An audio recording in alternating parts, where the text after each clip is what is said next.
Good evening. I thought honestly, I have no idea what time of day you are watching this. Right now, where it's a really nice warm evening. Well, not exactly spring yet. It's still only mid-March. But you can already feel spring in the air. And when that happens, you start thinking about getting back on the water, getting the boat ready, flying some rods. I guess you probably feel the same way. At least for me, I'm already getting a little restless. I'd really like to go sailing somewhere.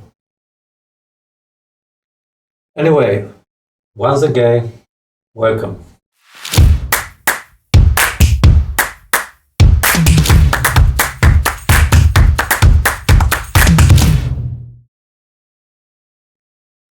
I was thinking about what kind of video I should make for the very first episode of this channel, on this channel. I had a lot of ideas, too many actually. I couldn't really decide, so I started digging through my old photos files on computer. Stuff from different trips over the years, and of course the ones I thought might actually be useful. Well, those were either deleted or hidden somewhere so well that I simply couldn't find them. But one of the things I come across reminded me a story. A really interesting one. Now it's easy to say that today, looking back at it, because just to reassure you, nothing terrible happened. Everything ended well, but I thought it might actually be a good topic for a first little talk here about the kind of things that can happen on yacht out at sea. Because as you all know, a lot of things can happen. You can predict many of them, but there are always even more things that you simply cannot predict, and it's good to be prepared. Personally, I really value conversation like that. When someone tells me about something strange or unexpected that happened during a voyage, I often think, wow, I would never have thought of that. And sometimes that's exactly the case. But later, when you are preparing for your own trip, those stories come back to you. And you think, right, maybe I should remember that. Maybe I should add this tool. Maybe I should take that piece of equipment. Things like that. So I found this short video that I will show you in a moment. It shows what actually happened. Okay, I don't want to spoil it right away. Let's keep a little suspense. So, when did this happen? I checked the archive. According to my photos, this took place in spring 90. Oh, sorry, I think 2023. Yeah. We had a really nice trip on the Baltic Sea, starting from Kołobrzeg, heading west. Then down the Danish Straits, visiting a few great places. Later to the Kiel Canal, then out to Cuxhaven onto the North Sea, and to Helgoland. By the way, I highly recommend Helgoland if you have never been there. If you ever have questions about this road or about sailing through the Kiel Canal, write it comments here. Maybe I make a separate video about it, or maybe we'll even do a webinar. Okay. The whole trip was planned for 3 weeks, just to have enough time, no rushing, because weather can always change, and of course the Kiel Canal itself, about 10 hours to transit during daylight only, plus tides on the North Sea side, so you have to fit everything together. But overall, great trip. I was sailing with 3 crew members, all experienced sailors who had already sailed with me before. Everything was super. The boat was San Odyssey 379. It's about 38 feet long. Fantastic boat. Very well equipped, not too big. About that, as I like to say, you can handle even alone. Single-handed yacht, yeah. If you were left on board by yourself, you could still manage everything. Easy to dock, simple systems, and quite fast for her size. A really nice boat. Well maintained by my favorite charter company. A company from Kołobrzeg, Nordwinds. Highly recommended. Although it's not that easy to get a boat from them. They manage quite a few yachts, but they get booked very quickly. Anyways, the days pass. We sail to Helgoland, then we start heading back. The weather is beautiful, May on Baltic. Nights can still be cold, but during the day, t-shirt weather. Sunshine, everything perfect. And eventually we reach the day I want to tell you about. Or actually just one moment from that day. But let me show you a few photos first, just a little break. I would like to show you what the weather looked like. I have prepared a few. Okay. Okay, what you see is we are waiting for near the locks. Here is in the lock inside.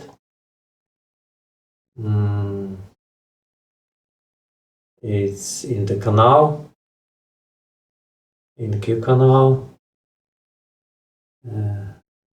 Okay, maybe I have some picture from the water. Yes, it's still in the canal. You see the big ship. No, it's it's the same ship, but closer. And here, it's the same place, like on the first picture, the first photo. You see the Locks Gate. You see the weather, sunny day, really nice. It's evening. Oh, it's the next day probably, or 2 days after. It's on the Elba. It's not the Baltic. It's North Sea side. Okay, tides water. Here it's in Prospito. You see the yacht in the rafts waiting for the next day. So that's it. I go back to my story. Okay. And eventually on the way back, we are somewhere around. So it's not Grindholm, it's Wagenkop. Yes, Wagenkop. So the weather was beautiful, but completely useless for sailing. Bright sunshine and absolutely no wind. Total calm. Flat calm. So we decided that there was no point just drifting around for hours. Bagenkop is a nice place anyway, so course set for Bagenkop. We start the engine and we are motoring along slowly. No rush, no pushing the engine, just quiet cruising. About 4.5 to 5 knots. The sea was like a mirror. Someone reading a book, someone making lunch, total relaxation. Of course, we were still watching for traffic in that area. There's usually not much.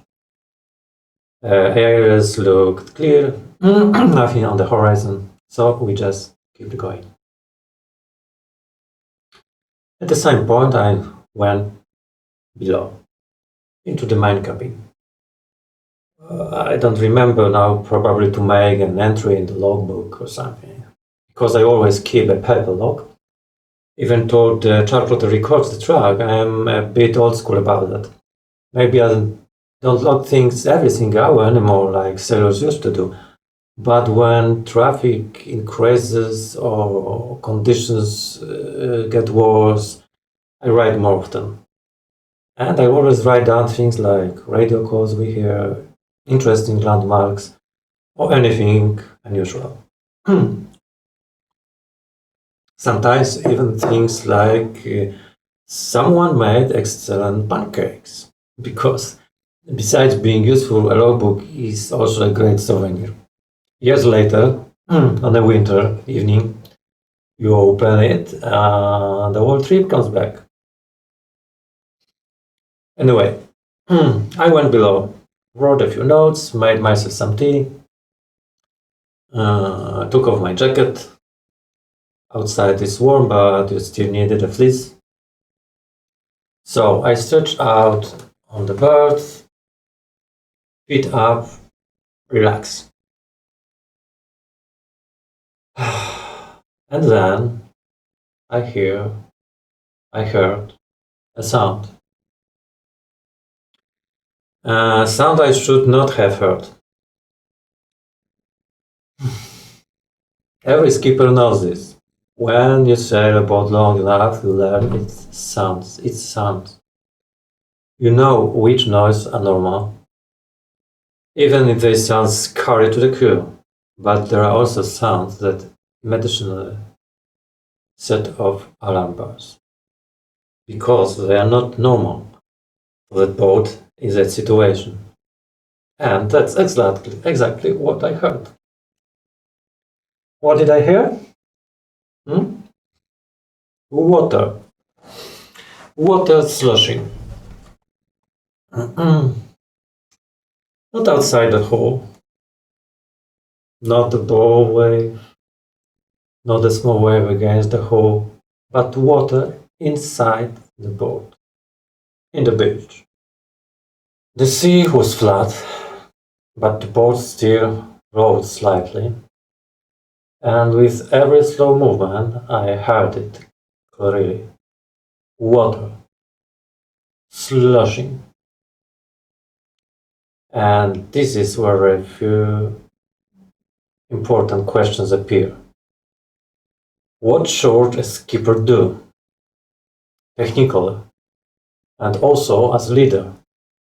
Because my first thought was obvious. Okay, we are taking on water. And that's not good.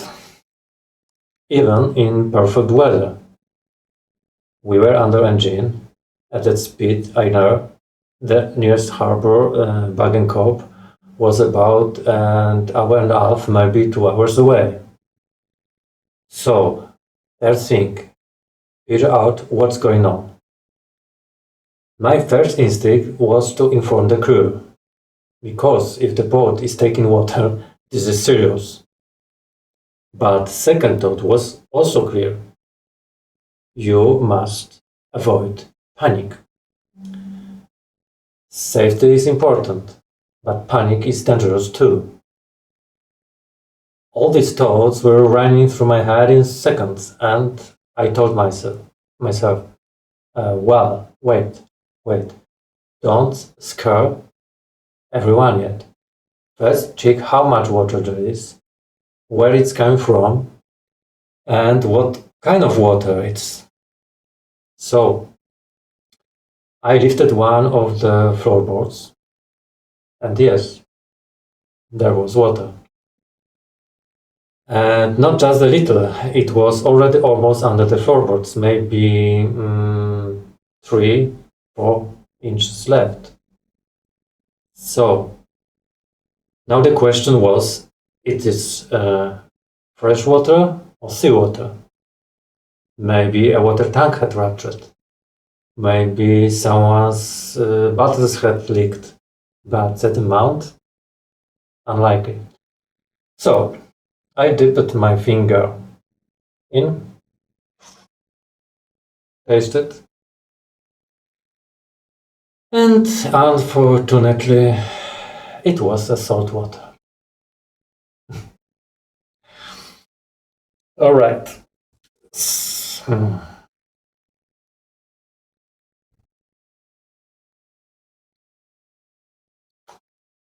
And what obviously is not good. So the first thing I did, and I will just tell you step by step what I actually did, and maybe we'll leave it like that as a kind of description of the whole situation, so we can think about it too. What would you do in that situation? Would you do something differently? Maybe you have your own ideas or suggestions. Or maybe it will just be something you store somewhere in your memory, and one day it might help you. So, first thing. On the electrical panel, I switched on the bilge pumps. This yacht, of course, had electric bilge pumps, 2 of them. They could run automatically, or you could turn them on manually from the panel. So I switch on one pump first, just to see what happens with lower capacity. And here comes the third thing. That actually looked encouraging. That gave some hope. One pump was enough to keep up. The water levels started going down, slowly, but it was going down.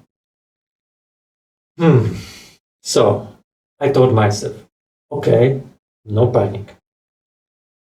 There is still a second pump if needed. And there is also the manual pump in the cockpit. So overall, we are still in a comfortable situation. The weather is good, the sea is calm, conditions are safe, there is time to find the leak. I also know that we hadn't hit anything. No collisions. Nothing like that. So this wasn't some hole that suddenly appeared in the hull. It had to be some kind of leak. Some fitting or connection losing its seal. And something like that doesn't suddenly grow bigger in a second. Of course, it can get worse over time, but still, no reason to panic yet. And at that point, I decided that the crew should absolutely be informed. So I went up into the cockpit and calmly, I really mean calmly, I explained the situation. Not like, alarm, we are taking water, we are sinking. No. Just the truth. I said that water had appeared inside, that we probably have a leak somewhere, and that right now it's not a situation that forces us to abandon ship or make any sudden drastic moves, but it's something that requires attention, observation, and action. In short, we need to find the leak and then decide what we can do about it. We were under engine, like I said before, the weather was nice.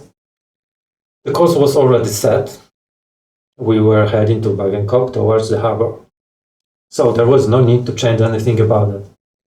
I just asked one person to make a note in the logbook, write down the time and the short description of the situation. That's very important.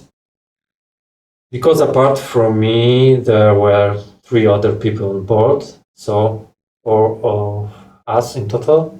I left 2 people on deck. They were already wearing safety harnesses. That's just how we say.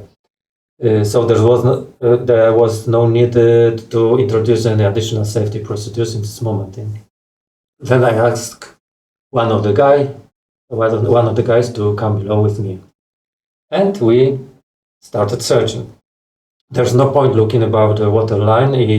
If water is coming in, if water is coming in and the sea is calm, then it must be happening somewhere below the water line, more or less below the level of the banks. So we started from the bow. Every yacht is a bit different, of course, but as you know, every yacht has quite a few openings in the hull. This boat had one toilet. The head was located near the companionway, just by the cockpit entrance. So that area usually has a lot of fittings. Yeah.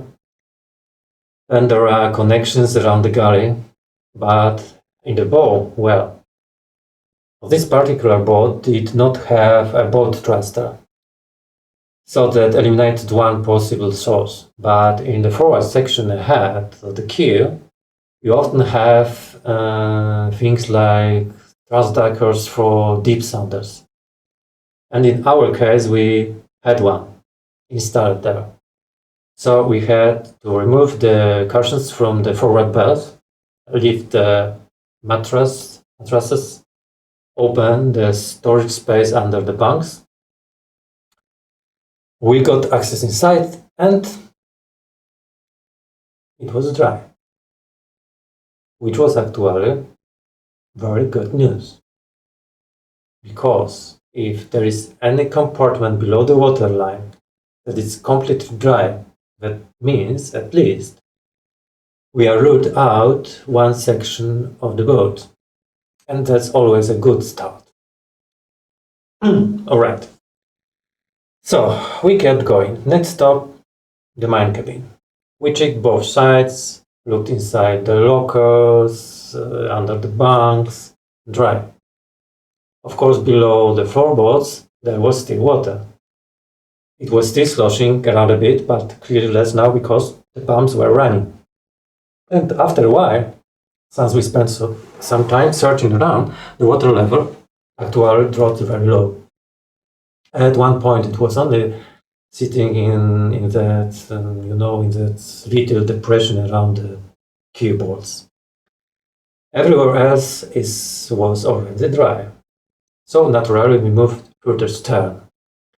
Because what can we have in the stern?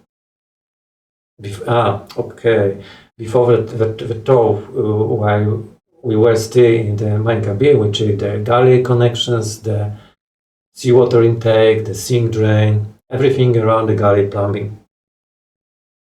There we checked the head and the outlet from the toilet, the sink drain, the shower drain, everything dry.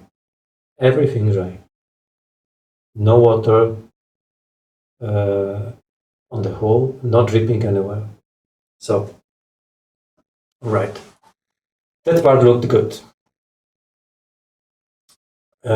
Which led me thinking, maybe somewhere near the rudder. So, we moved to the after cabins. We went inside the stern cabins. There's a bulkhead here with service openings.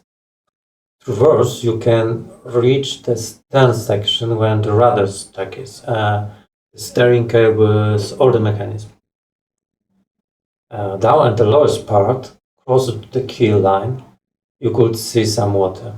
They're coming from the engine compartment. But there are those structural ribs and reinforcements in there, so the water was sort of trapped between them. And in the stern part, everything was dry, which was also good news. That means the radar area was safe. I had a look around there as well. Everything looked normal.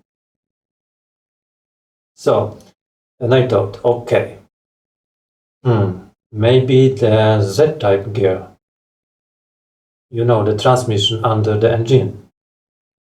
The engine was still running, so I asked the crew in the cockpit to shut the engine down for a moment, because if I start opening all the covers and panels down there, there's no reason to work in that noise, especially when I'm trying to locate a leak.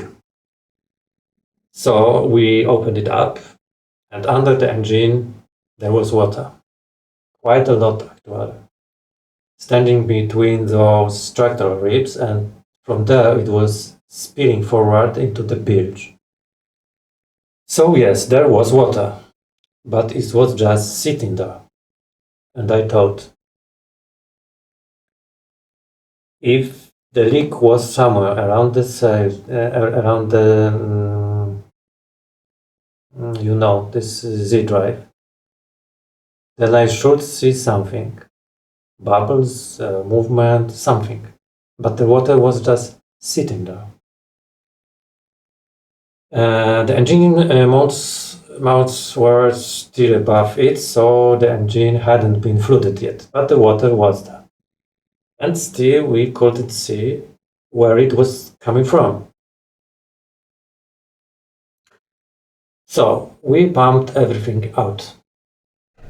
I switched on the second bilge pump. Everything got pumped dry. The bilge emptied. The water from the engine area ran forward through the dry hose. Then I grabbed some towels. We always carry a lot of paper towels on board. They are incredibly useful on board, mostly in the galley, but as you can see, they come in handy here too. So we wiped everything dry. And then we waited. Engine off. Sea flat. We just waited and watched. Of course, the two guys in the cockpit were constantly asking what's going on, how does it look? And the answer was simple. No more water in this moment. Nothing new coming in. So I thought, well, now this is a mystery. And at that point, I'm curious what direction your thoughts would go. I imagine many of you already had a dozen ideas in your head. My thinking went this way. If the engine is off and we are not taking water, then the engine itself must be the source. And unfortunately, or fortunately, that turned out to be correct. So, let me show you in this moment a short clip. Okay, you see. That's the hose that takes seawater into the cooling system. The engine itself has a closed cooling circuit, so it's not like raw seawater runs through the engine block. The engine has its own coolant and its own cooling circuit. But the head exchanger is cooled with seawater. So the pump draws seawater in. There's an impeller inside. It pumps the water through the head exchanger, and then it gets expelled through the exhaust. You all know that when you start the engine, you always check whether water is coming out with this exhaust. That tells you the cooling system is working, and as you can see, cooling was definitely working. Maybe even a little too well, because part of water was being pumped straight into the boat. At that point, we were calm. we know the source. We were not thinking. And honestly, we could probably have made it to port in an hour or two, even with the click. But of course, we still had to fix it. So I looked at that hose. It's a reinforced hose, a proper marine one. But after many hours of vibration from the engine, something happened. The wire reinforcement inside the hose had worked its way loose, right near the clamp, and that broken wire punched a small hole through the hose wall. Simple as that. So my first thought was, alright, let's just cut off the damaged section, shorten the hose a bit, slide it back on the fitting. Problem solved. But that hose had no spare leg. If I had cut it, I wouldn't have been able to put it back on. So, plan B. Tape. That's famous silver duct tape. You can fix almost anything with it. And duct tape is absolutely essential on the boat, you know. But this time, I didn't have it. It wasn't on the board either, because a few days earlier, the crew had used it to repair a torn pant leg and hadn't told me. So, the tape was gone. What we did have was a piece of black tape. Not great, probably say repair tape, but well, you make do with what you have. So, I removed the clamps, wrapped the damaged section with the tape, and then I used something I always carry plenty of, plastic zip ties. 2 of them.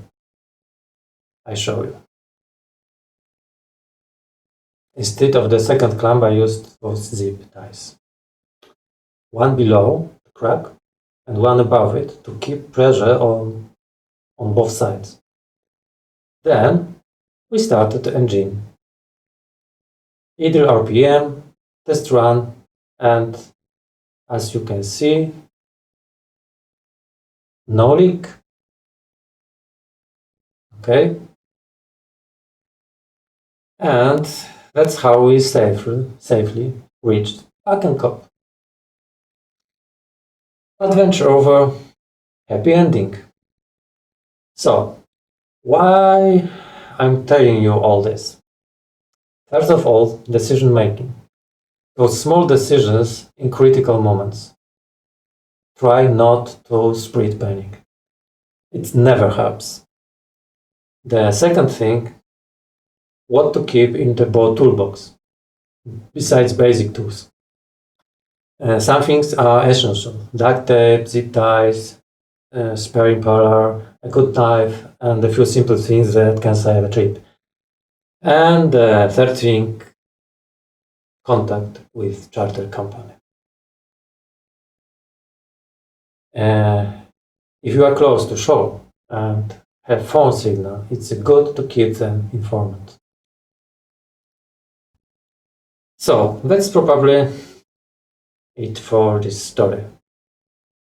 Leave a comment if you like, give it a like if you want, subscribe if you'd like to hear more stories. Until then, fire winds following seas.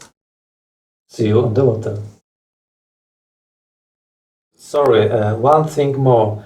I have a few photos from the Bakenkop.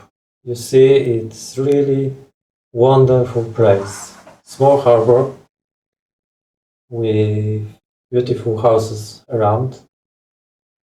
It's our boat, our yacht. It's an Odyssey named Iho.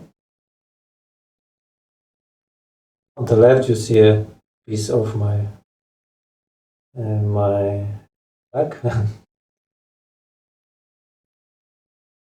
Nice, really nice, wonderful place. I recommend it. Thank you again. See you next time. Bye bye.